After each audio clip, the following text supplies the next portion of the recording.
Bonjour à tous et bienvenue sur la chaîne Astro pour un nouvel épisode Constellations et éphémérides. Je vous le rappelle, nous parcourons 66 constellations de l'hémisphère nord, visibles depuis l'hémisphère nord, donc en une année. Et un jour je vous ferai un épisode aussi sur les constellations de l'hémisphère sud, il y a quand même pas mal de choses à dire. Aujourd'hui je vous propose de continuer donc notre parcours avec la constellation de la Petite Ourse. Constellation hyper connue, mais en réalité constellation méconnue. Je vous propose en fait de nous intéresser à quelques aspects un petit peu intéressants et anecdotiques relativement à cette constellation. Je vous propose donc de parler du fait et de vous montrer surtout le décalage entre l'étoile polaire et l'axe polaire de la Terre. C'est quand même un point important à considérer quand on parle de mise en station. La deuxième chose, c'est de parler ensemble des panoramas circumpolaires. Et donc, vous allez voir qu'on voit effectivement ce décalage. Donc, dans les photos circumpolaires, ça peut être un truc aussi assez intéressant. Et nous intéresser globalement, voilà, un petit peu à la position de la Petite Ourse au fur et à mesure de l'année. Et je vous propose aussi 3-4 cibles intéressantes du ciel profond en nous appuyant comme les fois précédentes sur Astrobin, qui est une belle base de données finalement de photos de pas mal d'astronomes amateurs, et ce sont des galaxies qui sont peut-être pas forcément faciles à observer, parce que là on est sur des petits trucs, mais des galaxies qui donnent quand même des beaux résultats en astrophotographie, ça peut être intéressant d'en parler. Et je vous propose ensuite les éphémérides, donc du 21 au 28 mai 2021, forcément vous allez les regarder si vous êtes sur la période, ensuite bien évidemment vous les ignorez, et donc vous ne regarderez pas la totalité de l'épisode. Sur cette période donc, du 21 au 28 mai 2021, on va s'intéresser au voyage de Vénus et de Mercure au soir, qui sont quand même assez intéressants, puisque les deux vont nous offrir une conjonction les 28 et 29 mai, donc la possibilité de photographier les deux quand même assez proches l'une de l'autre. Nous allons nous intéresser ensuite, globalement, nous allons sur la pleine lune et donc à des observations de détails lunaires, en nous appuyant notamment sur les épisodes de Laurent Oumar, mais aussi quelques autres cratères caractéristiques qui sont quand même assez sympas à observer. Et puis nous ferons bien évidemment un petit passage sur les passages de l'ISS, les éventuelles taches solaires sur le Soleil, etc., etc. Comme à chaque fois pour les différents épisodes d'éphémérides. Bref, tout ce qu'il y a à observer dans les jours à venir, de façon à être prêt. Le jour où le ciel se découvre, eh bien, on sort le télescope et on a forcément des petites choses à observer. En réalité, il y a toujours des choses à observer dans le ciel et c'est ça qui est intéressant. Et c'est maintenant sur la chaîne Astro.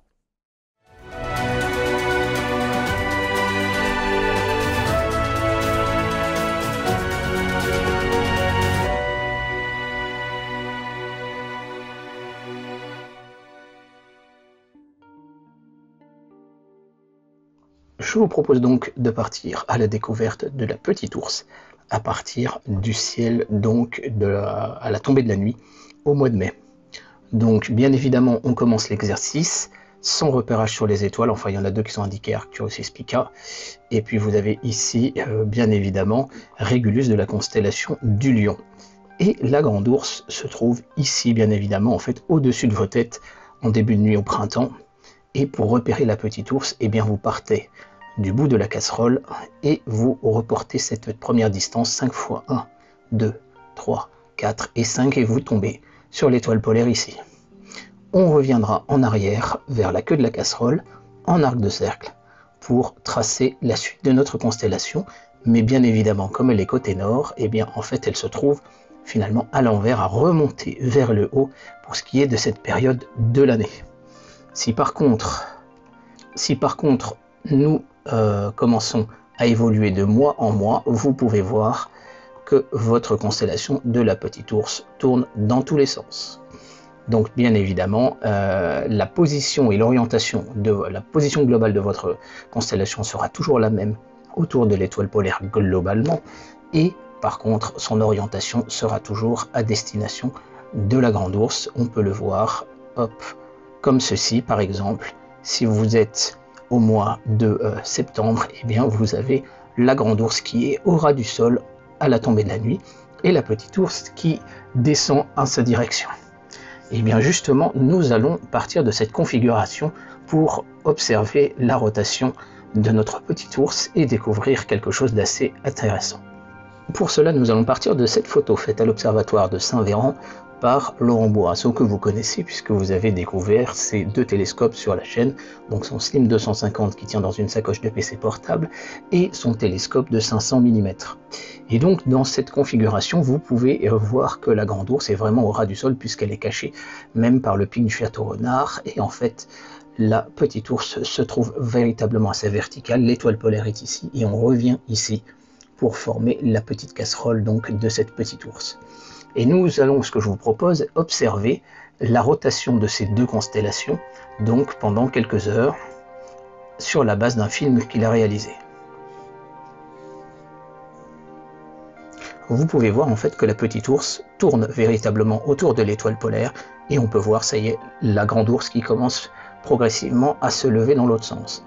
Et vous pouvez voir qu'on est relativement précis autour de l'étoile polaire. Par contre, ce qu'on peut observer, c'est ce qu'on appelle un circumpolaire, un filet d'étoiles circumpolaires qui nous montre vraiment cette rotation. Approchons-nous justement de notre constellation de la Petite Ourse et on peut observer que cet ensemble ne tourne pas strictement autour de l'étoile polaire, mais d'un point qui est situé un petit peu en dessous. En réalité, ce point se trouve à 1/2 degré de l'étoile polaire.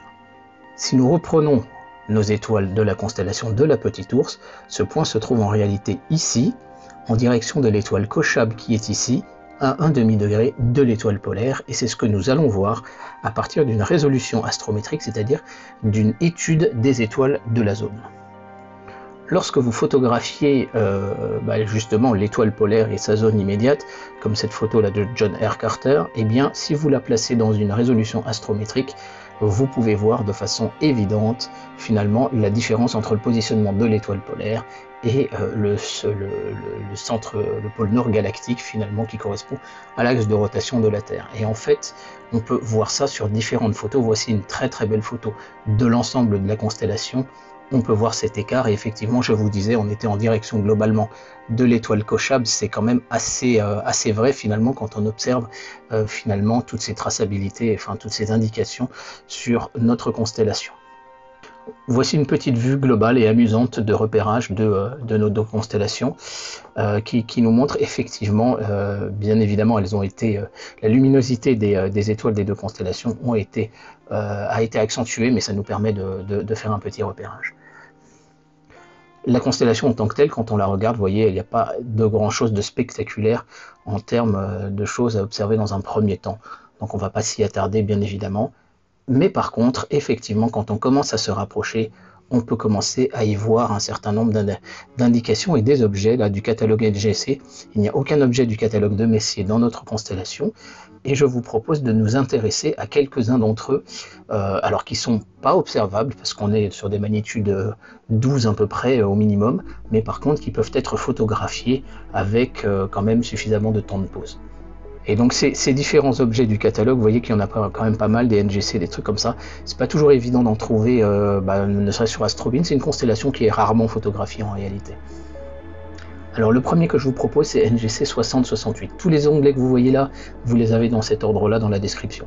NGC 6068 est une galaxie de magnitude 12 environ, qui nous donne quelque chose d'assez intéressant. Et vous avez NGC 68A qui se trouve juste à côté, qui par contre est de magnitude 14 il me semble. Donc ces deux galaxies pourraient nous faire penser quelque part aux galaxies de Bode M81 et M82, puisqu'elles ont à peu près le même type de configuration. On va continuer avec NGC 77, une belle galaxie spirale visible de face. Là on est encore sur une magnitude assez élevée, je vous ai indiqué les magnitudes dans la description. Bien évidemment là on est sur quelque chose où il faudra quand même aussi un peu de focale pour pouvoir espérer avoir du détail, donc faites bien attention à cet aspect là aussi. On pourra la voir aussi également, donc là on l'a vu aussi avec une galaxie UGC qui se situe ici, qui est de magnitude 14 ou 15. Donc toujours NGC 77, là cette fois elle a été faite par exemple avec un télescope apparemment de 8 pouces Ritchey Chrétien, donc il y a quand même de la focale là pour avoir du détail comme ça. NGC 5832, pas très lumineuse, elle est photographiée quand même avec un télescope de type C11 là, de chez Celestron. Elle a une forme un petit peu irrégulière qui peut être intéressante pour nos amis astrophotographes. Alors cette constellation de la Grande Ourse, bah voilà, comme vous avez vu, on a vu certains des objets qui sont situés là. Très sincèrement, je ne vous fais pas l'offense de vous montrer comment les trouver. Là, on y va clairement avec le GoTo. Ça peut être faisable en manuel, mais c'est quand même pas évident, bien évidemment. Donc voilà, c'est à vous de voir. L'important, je pense, c'est d'avoir les repérages. De toute façon, vous ne les verrez pas dans les live view. Donc pour moi, ce sont des cibles que l'on fait avec un GoTo. On fait une photo et on essaie de voir si on voit notre objet. Alors par contre, on ne serait pas complet si on ne parlait pas de cette constellation, on va dire en grand champ, mais avec quand même beaucoup de poses. Ce que vous pouvez observer là-dessus, sur cette photo-là, vous voyez qu'on a des zones un peu plus floutées, ce qu'on appelle les IFN, les Integrated Flux Nebula, c'est-à-dire des nébuleuses de gaz et de poussière situées dans notre Voie lactée, mais qui ne sont pas illuminées, qui ne sont pas ionisées en fait par une étoile à proximité. Et donc ça a pour effet de masquer quelques-unes des étoiles et de faire des effets un petit peu intéressants.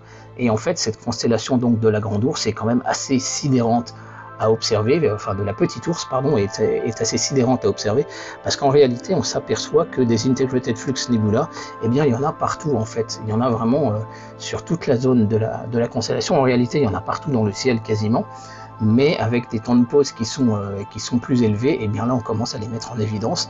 Et vous voyez qu'on a toujours des surprises. Donc si vous avez simplement une Star Adventurer, un très bon ciel, et puis un objectif comme un Samyang 135 ou un objectif de 50 mm de focale, avec des longs temps de pause cumulés, vous allez pouvoir peut-être mettre en évidence ces Integrated Flux Nebula, et du moins c'est ce que je vous souhaite, parce que je trouve ça assez fabuleux. Finalement, le ciel est tout comme une immense nébuleuse. Voilà, et c'est ainsi que je vous propose de terminer notre visite de la constellation de la Petite Ourse. Voilà, j'espère que cette découverte donc de la Petite Ourse vous aura plu.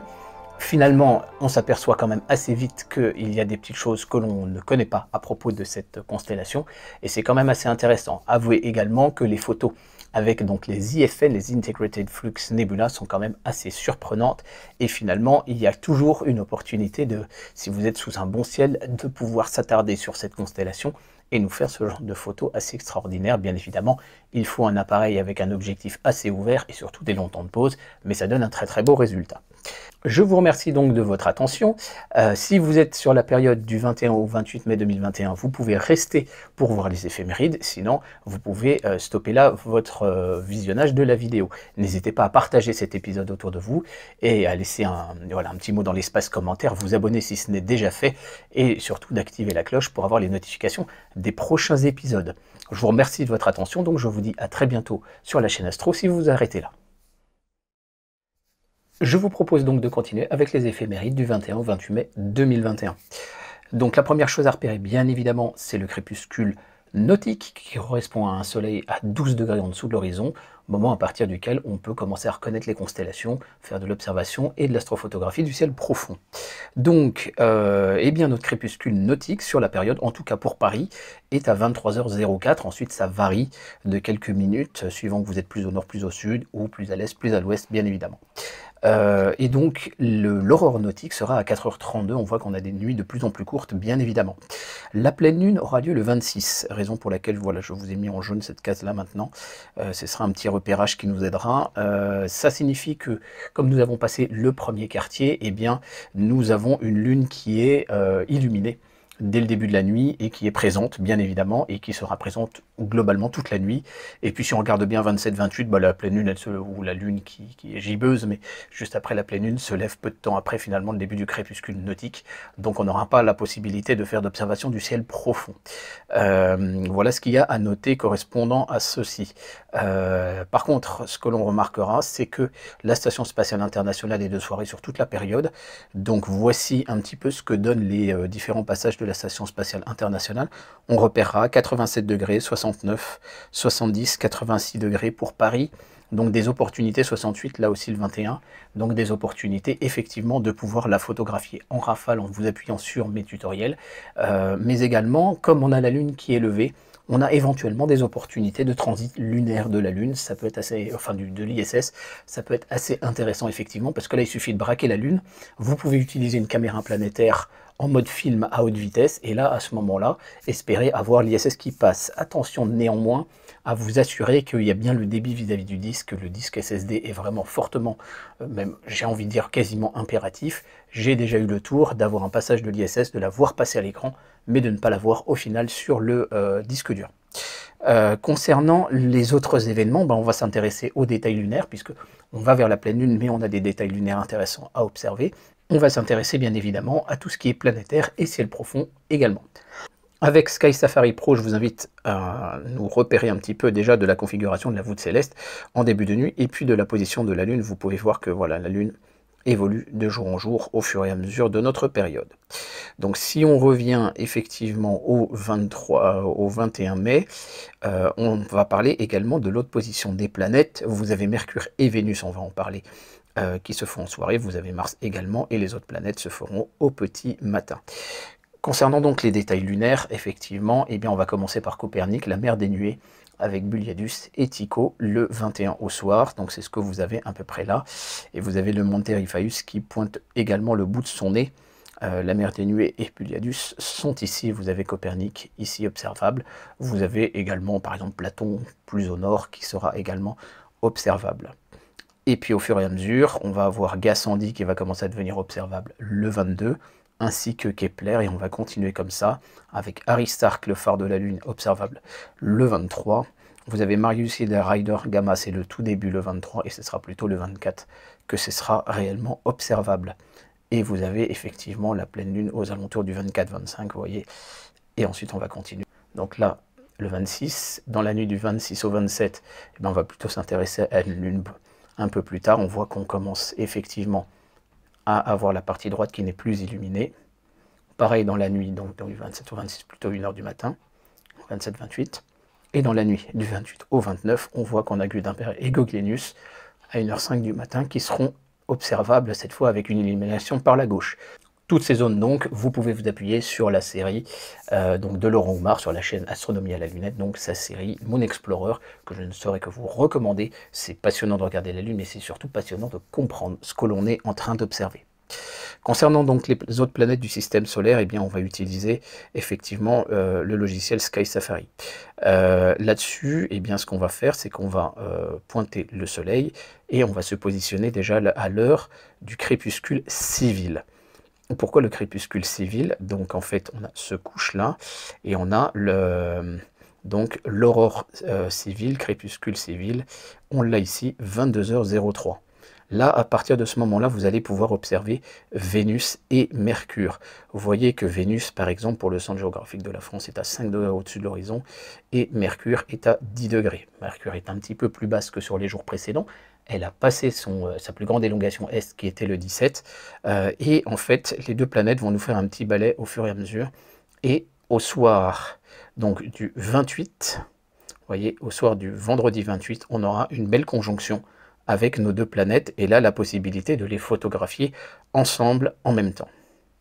Plaçons-nous maintenant au petit matin dans la configuration, cette fois, de l'aurore astronomique. Donc là, le Soleil est encore bas en dessous de l'horizon, 12 degrés, mais par contre, on a la possibilité d'avoir suffisamment de contraste pour observer correctement les planètes. Vous avez Neptune qui commence à devenir légèrement observable à 11 degrés au-dessus de l'horizon. Ça va être très très difficile, franchement, ne perdez pas votre temps là-dessus.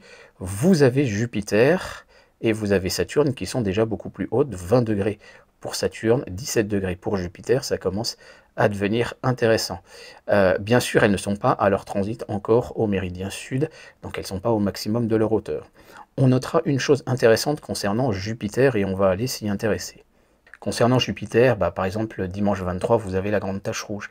Par contre, on notera quand même une chose intéressante dans la nuit du 28 au 29. Vous avez un double transit de Jupiter, donc en fait de Io et de Ganymède sur Jupiter, donc on va l'attaquer. Alors ce sera très très bas bien évidemment aux alentours de 3 h du matin, et ensuite vous allez avoir les deux qui vont passer donc devant le disque de Jupiter. C'est assez difficile à observer avec des petits instruments, clairement un transit. Pour distinguer la Lune sur la planète, il faut un excellent ciel, il faut quand même un instrument, j'ai envie de dire, de 300 à 400 mm de diamètre pour ce qui est des newtons, peut-être un peu moins pour ce qui est des Maksutov et des Schmidt-Cassegrain. C'est pas évident à distinguer effectivement, il faut vraiment que l'instrument soit parfaitement à température, ne pas avoir de turbulence, et là à ce moment-là ça peut devenir franchement intéressant. Nous avons sur la période deux oppositions d'astéroïdes, 230 Atamantis par exemple, qui sera à l'opposition donc le samedi 22. Pour ça, avec Sky Safari, vous tapez simplement le numéro de l'astéroïde dans la codification internationale et vous faites rechercher et il vous sera proposé. Donc là, il est dans la constellation, donc visiblement de la Balance, et en fait, de jour en jour, il évoluera très légèrement. Donc si vous faites, alors ce ne sera pas évident parce que la pleine lune va s'en approcher, mais si vous faites donc des photos, alors là, magnitude 10, j'ai envie de dire qu'il faut quand même faire une pause avec une monture équatoriale. Mais si vous faites deux photos, quoique, si vous faites deux photos à une journée d'intervalle, par exemple, et en faisant un alignement sur les étoiles, eh bien vous pourrez comparer et voir qu'il y a un point qui se déplace. Vous avez également 704 Interrania, qui sera observable sur la période, plus bas, donc bien évidemment, on attendra d'être un peu plus tard pendant la nuit, et vous voyez, ça monte à 7-8 degrés de hauteur, donc là on ne pourra pas faire grand chose, en tout cas depuis l'Europe, il faut être plus bas en latitude pour pouvoir vraiment s'y intéresser, et donc là son opposition, elle a lieu en fait le lundi 23 pour être très précis, mais vous voyez, du jour au lendemain, c'est pas non plus catastrophique, il n'y a pas une différence absolument monstrueuse. Nous avons toujours effectivement la Nova qui est donc dans la constellation de Cassiopée, à proximité de la nébuleuse de la Bulle et de M52. Alors bien évidemment, on est dans une situation où Cassiopée devient de plus en plus basse, mais néanmoins, avec une magnitude 7,7, 8 environ, elle reste toujours observable et photographiable. Vous avez toujours les supernovas, l'une dans NGC 3310, donc de la Grande Ourse, donc là elle va être très très haute, et l'autre dans NGC 3147, dans le Dragon, elle va être assez haute également. Là par contre, ce sera réservé pour les astrophotographes, on est plutôt aux alentours de la magnitude 15. On notera également la comète C2020 R4 Atlas dans la constellation du Lion. Elle est de magnitude 10,8, je vous renvoie au site The Sky Live. Ça va être difficile de faire quelque chose cette semaine dans la mesure où on a vraiment la présence de la Lune qui est juste à côté. C'est pas une comète véritablement spectaculaire, sauf à la limite pour les astrophotographes qui aimeront faire des longues pauses et mettre quelque chose en évidence. Voilà donc à peu près le programme que nous avons pour ce qui est de notre semaine. La configuration des planètes, on a parlé déjà tout à l'heure un petit peu de leur position, mais donc on a Mercure qui est en train de revenir. On a passé, vous voyez, le 15 mai, on était à peu près, on était juste avant en fait comment dire, son élongation S qui allait nous montrer du coup finalement l'équivalent d'un premier quartier, et puis là on va aller plus beaucoup sur un croissant. Vénus par contre nous montre toujours une face pleine et elle est progressivement en train de s'éloigner du Soleil. J'espère pouvoir l'imager prochainement.